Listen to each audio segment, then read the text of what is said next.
Welcome friends, इस video में मैं आप लोगों का स्वागत करता हूं और इस वीडियो में हमारा आज का टॉपिक है एज इफ एंड एज दो। ठीक है, इसके बारे में हम जानेंगे और इसका स्ट्रक्चर किस प्रकार से और इसके क्या क्या नियम है और इसके रूल कैसे ब्रेक होते हैं, इन सभी के बारे में हम जानेंगे। आखिर रूल ब्रेक होते क्यों हैं, उनका मतलब अलग क्यों नहीं होता और सेम ही रहता है। ठीक है, इन सब चीज़ों के बारे में हम जानेंगे और इनके अंदर डिफरेंसेस है या नहीं है ये भी हम जानेंगे। तो ठीक है, शुरू करते हैं। मैं हूं अनिल कुमार, आप देख रहे हैं English to Hindi learning speaking and conversation. तो ठीक है फ्रेंड्स, जानते हैं एज इफ और एज दो के बारे में। इनका हिंदी में मतलब होता है मानो कि या मानो, जैसे कि या जैसे। एज इफ और एज दो दोनों का अर्थ सेम होता है, मतलब सेम होता है और इनका यूज भी सेम होता है। ठीक है, एक दूसरे का यूज एक दूसरे की जगह कर सकते हैं।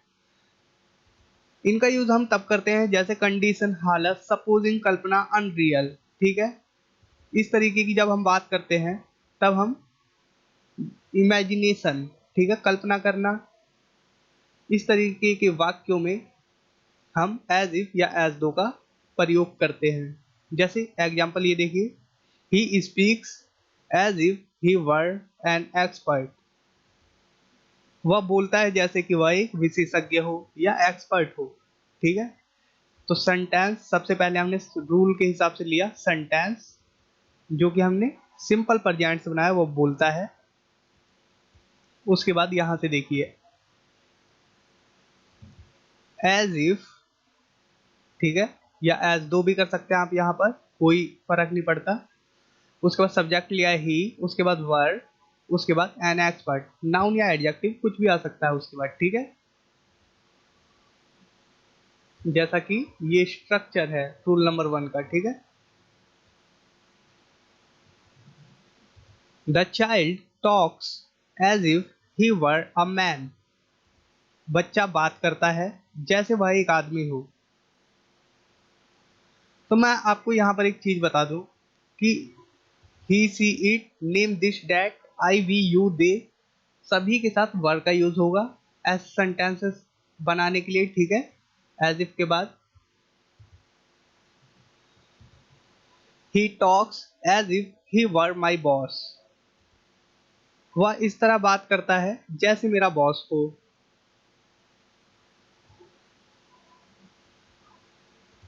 ही acts as if he were a king. वह ऐसे करता है जैसे वह राजा हो। ठीक है, तो एक्ट्स का मतलब मैं आपको बता दूं, एक्ट्स एक्ट्स का मीन्स होता है अभिनय करना, काम करना और कुछ करना। ठीक है, या कुछ एक्टिंग करना भी होता है। ठीक है, तो वह ऐसे करता है जैसे वह राजा हो। He acts as if he were a king. Rule number 2 देखिए, कुछ रूल को ब्रेक करने वाले सेंटेंसेस भी आएंगे, मैं आपको बता दूंगा उनके बारे में कि ये रूल क्यों ब्रेक हो रहा है। ठीक है, उसके बारे में मैं आपको बताऊंगा। पहले क्या है, सेंटेंस, फिर उसके बाद एज इफ, उसके बाद subject plus head plus verb plus other. ठीक है, I felt as if I had no work. मुझे लगा जैसे मुझे कोई काम नहीं है। ठीक है, I felt as if I had no choice. मुझे लगा जैसे मेरे पास कोई विकल्प नहीं है। जैसे को आप मानो भी कह सकते हैं, मानो मेरे पास कोई विकल्प नहीं है। They felt as if they had got the wrong information. उन्होंने महसूस किया जैसे कि उन्हें गलत जानकारी मिल गई हो। She talks as though she knows everything. Perhaps she knows everything. इसे आप इसको मैं अभी बताता हूँ, पहले ये देखिए इसका मतलब क्या है। वह ऐसे बात करती है जैसे कि वह सब कुछ जानती है। ठीक है, she talks as though she knows everything. वह ऐसे बात करती है जैसे वह सब कुछ जानती है। तो यहाँ पर क्या है, ये अगर हमने ये सी टॉक्स और ये हमने सिंपल प्रेजेंट से बनाया, ठीक है। उसके बाद हमने यहाँ पर भी सिंपल प्रेजेंट का यूज करके बनाया, तो ये दर्शाता है परहैप्स शी नोज एवरीथिंग, मतलब कि शायद वह जानती है, ठीक है, कुछ हद तक वो जानती है शायद। अगर हम दोनों सिंपल प्रेजेंट में बना देते हैं। अब देखिए दूसरा, she talks as though she knew everything, वह ऐसे बात करती है जैसे वह सब कुछ जानती हो, ठीक है। अगर हमने शी टॉक्स एज मतलब कि सिंपल प्रेजेंट का यूज किया, फिर एज दो शी न्यू, उसके बाद हमने सिंपल पास्ट का यूज किया है, तो इसमें ज्यादा संभावना हो जाती है कि वह नहीं जानती है, कि वो जानती नहीं है, ठीक है।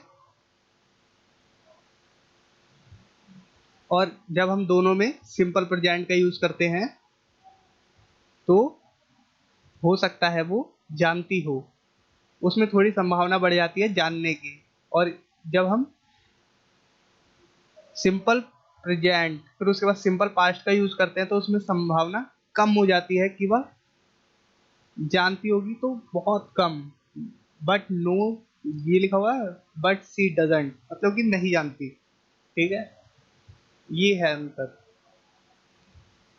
देखिए एक और, they look as the they know each other, वे इस तरह लगते हैं वे जैसे कि वे एक दूसरे को जानते हैं, ठीक है। तो हमने सिंपल प्रेजेंट यूज किया यहाँ पर, उसके बाद एस दो के बाद फिर से सिंपल प्रेजेंट यूज किया, तो यहाँ संभावना हो गई कि शायद वह जानते होंगे, है ना। और यहाँ पर देखिए, दे लुक एज दो दे न्यू ईच अदर, वे इस तरह लगते हैं जैसे कि वे एक दूसरे को जानते हैं, हिंदी मतलब सेम है, ठीक है। लेकिन जब हम इस तरीके से वाक्य बनाते हैं, एक प्रेजेंट में सिंपल प्रेजेंट में और दूसरा सिंपल पास्ट में बना देते हैं, तो संभावना कम हो जाती है, वह नहीं जानते हैं। ये लिखा हुआ ना, but they don't know each other, लेकिन वो एक दूसरे को नहीं जानते हैं, ठीक है। समझ गए आप। अनरियल हो जाता है, अनरियल, और इसमें रियल की पॉसिबिलिटी थोड़ी ज्यादा हो जाती है। देखिए, he behaves as if he were the boss, वह बर्ताव करता है जैसे वह मालिक हो। तो इससे आपको कोई दिक्कत की बात नहीं है, आप दो कोई सा भी यूज कर सकते हैं, ऐसी बात नहीं है कि कोई इस पे नियम लागू होता है, ठीक है। He looked as if I were already done, ऐसा दिखता है या ऐसा लगता है कि मैंने यह पहले से ही किया हो, ठीक है। ऐसा दिखता है या ऐसा लगता है कि मैंने ये पहले से ही किया हो।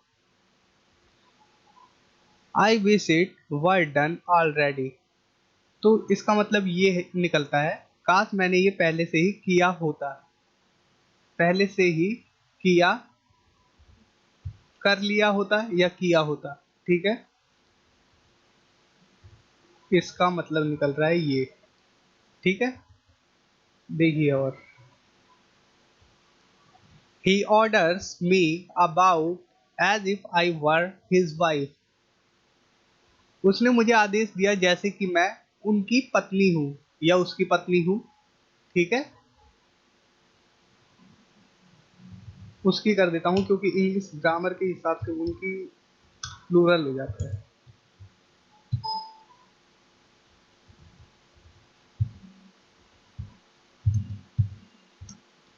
उसकी पत्नी हूँ, तो देखिए, बट आई एम नॉट, लेकिन वो नहीं है, ठीक है। देखिए, इस आदमी की इच्छा क्या है, ही wishes I were his wife, वह चाहता है कि मैं उसकी पत्नी होती, है ना, लेकिन वो है नहीं, यहाँ पर हमने जो सेंटेंस बनाया उसमें वो नहीं है, लेकिन उसकी इच्छा थी आदमी की कि वह होती। वो जिस हिसाब से उस पर हुक्म चला रहा है, मतलब कि उसने आदेश दिया, उसकी इच्छा थी, लेकिन वो है नहीं।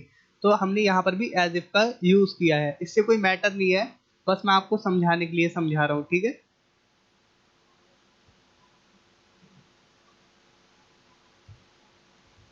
He talks about America as though he had been there himself.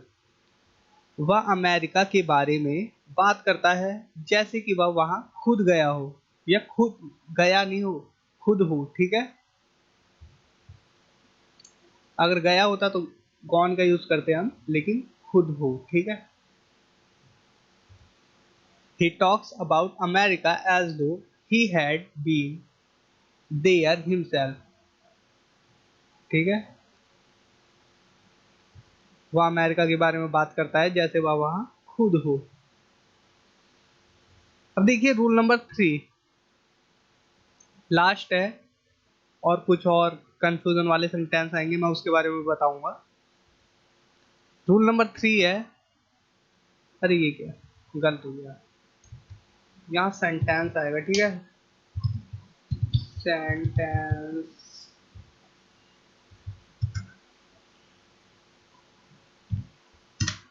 Sentence plus as if या as though plus subject plus would plus verb की फर्स्ट फॉर्म। ये बहुत ही सिंपल है, तो एकदम आप पकड़ लोगे, समझ लो।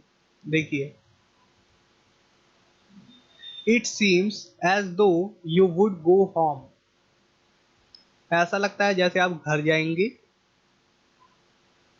मानो आप घर जाओगे, ठीक है। ये तो एकदम रूल से ही बना है, रूल ब्रेकिंग का कोई इसमें सवाल ही नहीं है। इट सीम्स, ये हमने सेंटेंस बना लिया सिंपल प्रेजेंट से। इसके बाद एज दो या एज इफ, ठीक है, जो भी इच्छा हो वो लगा सकते हैं। उसके बाद सब्जेक्ट लगाया हमने यू, उसके बाद वुड का यूज किया, उसके बाद वर्ब की फर्स्ट फॉर्म। वुड का यूज होगा तो हमेशा वर्ब की फर्स्ट फॉर्म आएगी, ये याद रहे, ठीक है। उसके बाद अदर।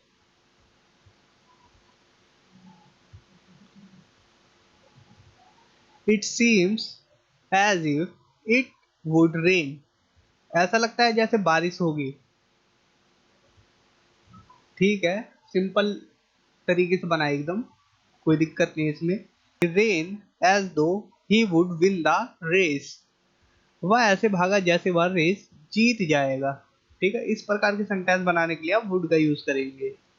जाएगा, जैसे कि वो खाएगा, जैसे कि वो लड़ेगा, जैसे कि वो सोएगा। इस प्रकार के सेंटेंस बनाने के लिए आप वुड का यूज करेंगे, ठीक है।